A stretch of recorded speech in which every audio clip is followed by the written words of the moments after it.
Selamat pagi semua. Apa khabar semua hari ini? Cikgu harap semua yang di sana sihat-sihat je. Baik murid-murid, hari ini kita semua akan belajar membaca. Ada siapa yang suka membaca? Wow, bagus. Sebelum kita mula membaca, murid-murid perlu tahu apa yang kamu patut kuasai pada akhir pembelajaran ini. Baiklah murid-murid, pada hari ini, apa yang cikgu tetapkan untuk capaian objektif pada akhir pembelajaran adalah yang pertama, menjawab soalan berkaitan sajak seni pertahanan diri dengan betul. Objektif kedua, kamu dapat menyenaraikan faedah seni pertahanan diri dengan betul. Ketiga, kamu dapat mendeklamasikan sajak seni pertahanan diri dengan sebutan dan intonasi yang betul. Jadi murid-murid, mari kita mulakan pembelajaran. Baiklah, tajuk yang cikgu pilih pada hari ini adalah sajak seni pertahanan diri dan apa yang kamu perlu kuasai adalah maklumat tersurat, tersirat dan berespon. Mari kita mulakan. Apa itu maklumat tersurat? Maklumat tersurat adalah isi yang diperoleh dari bahan rangsangan atau gambar. Manakala maklumat tersirat adalah huraian isi tersurat yang berkaitan dengan punca, kesan, cara dan contoh. Jadi murid-murid, terdapat perbezaan antara isi tersurat dan tersirat. Untuk perkataan yang lebih mudah faham dan kamu ingat, tersurat, surat. Jadi, kamu mengambil perkataan surat iaitu apa yang kamu tulis dalam surat, apa yang kamu lihat. Itulah tersurat. Manakala tersirat adalah benda yang tersembunyi. Jadi, apabila kamu dengar maklumat tersirat, merujuk kepada maklumat tersembunyi di sebalik maklumat tersurat. Jadi, kamu faham kan?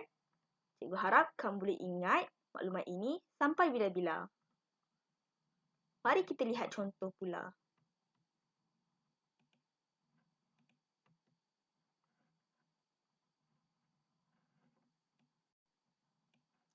Baiklah, contoh maklumat tersirat. Contoh ayat, seni pertahanan diri tidak jemu dipelajari. Berdasarkan ayat ini, kamu dapat lihat bahawa isi tersurat adalah pembelajaran seni pertahanan diri tidak membosankan. Kerana kamu lihat pada ayat ini tidak jemu. Jemu merujuk kepada bosan. Jadi apabila kamu melihat perkataan jemu, jadi dia merujuk kepada bosan. Apabila tidak jemu, bermakna merujuk kepada seni pertahanan diri tidak bosan. Apa dia isi tersirat di sebalik ayat ini? Baik murid-murid, bagi isi tersirat pula ataupun maklumat tersirat pula melibatkan beberapa aspek yang telah cikgu ajar tadi, antaranya punca dan kesan. Baiklah, punca dan kesan ini mestilah berkait dengan maklumat isi tersurat. Isi tersurat tadi kita dapat lihat seni mempertahankan diri tidak membosankan. Jadi bagi aspek punca, kenapa isi seni mempertahankan diri tidak membosankan? Punca dia kerana aktiviti ini melibatkan pergerakan fizikal. Bila melibatkan pergerakan fizikal, pastinya kita tidak bosan.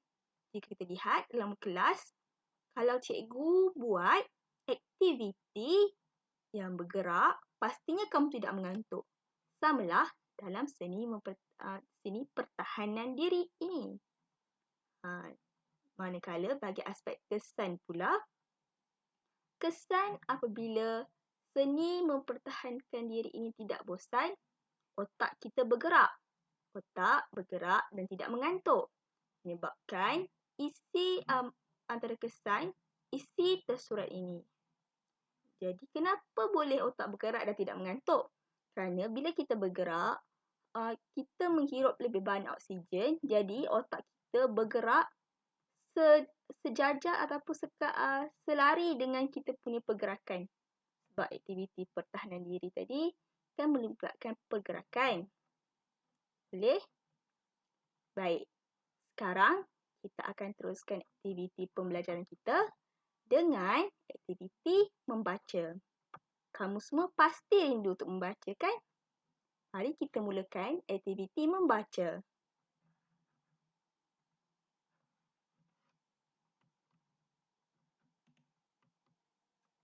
Baik, jom kita membaca. Seni pertahanan diri.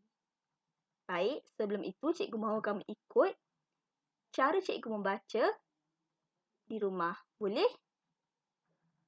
Baik, kita mulakan. Seni pertahanan diri. Langkah demi langkah.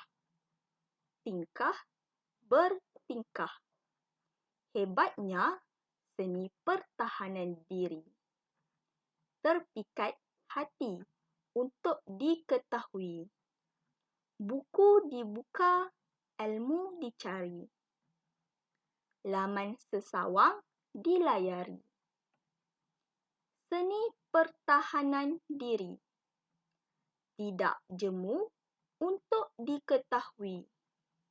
Begitu banyak untuk dipelajari. Bermula sejarah hingga gerak-geri. Seni pertahanan diri. Bukan hanya pandai berlawan. Juga untuk semangat setia kawan. Menyatukan hati kekal sekawan. Dahulu hanya melihat. Dahulu hanya membaca. Kini aku ahli seni pertahanan diri. Terasa badanku sihat. Terasa kukuh keyakinan diri. Tidak rugi ilmu dicari. Untuk maslahat diri dan masyarakat. Boleh murid-murid? Baik. Kamu boleh ulang video ini untuk aktiviti membaca. Sekarang, kita akan mendeklamasikan sajak. Sebenarnya murid-murid, yang teks petikan kita baca ini adalah teks petikan sajak. Jika melihat, di sini ada 4 rangkap. 1, 2, 3 dan 4. Baik. Deklamasi sajak.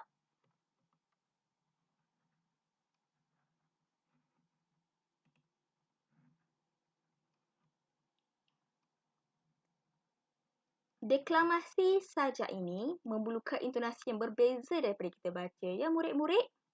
Jadi, cikgu mahu kamu di rumah cuba untuk meniru ataupun mengikuti cara cikgu bersajak. Boleh murid-murid? Bagus. Mari kita mulakan. Seni pertahanan diri. Langkah demi langkah.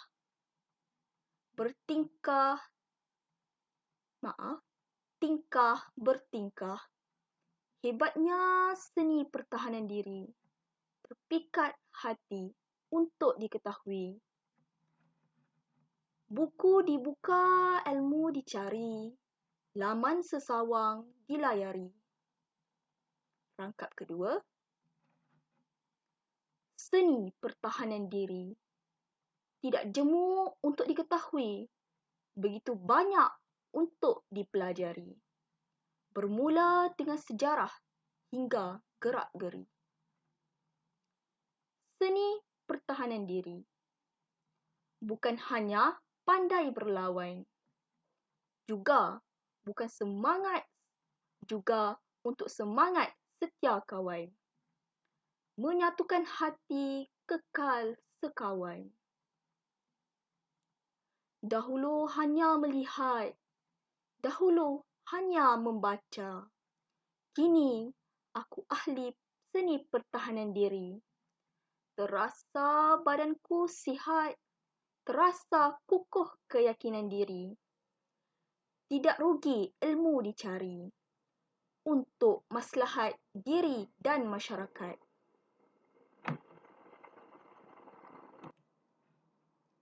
Baik murid-murid, cikgu harap kamu di rumah sana cuba untuk mendeklamasi sajak sendiri.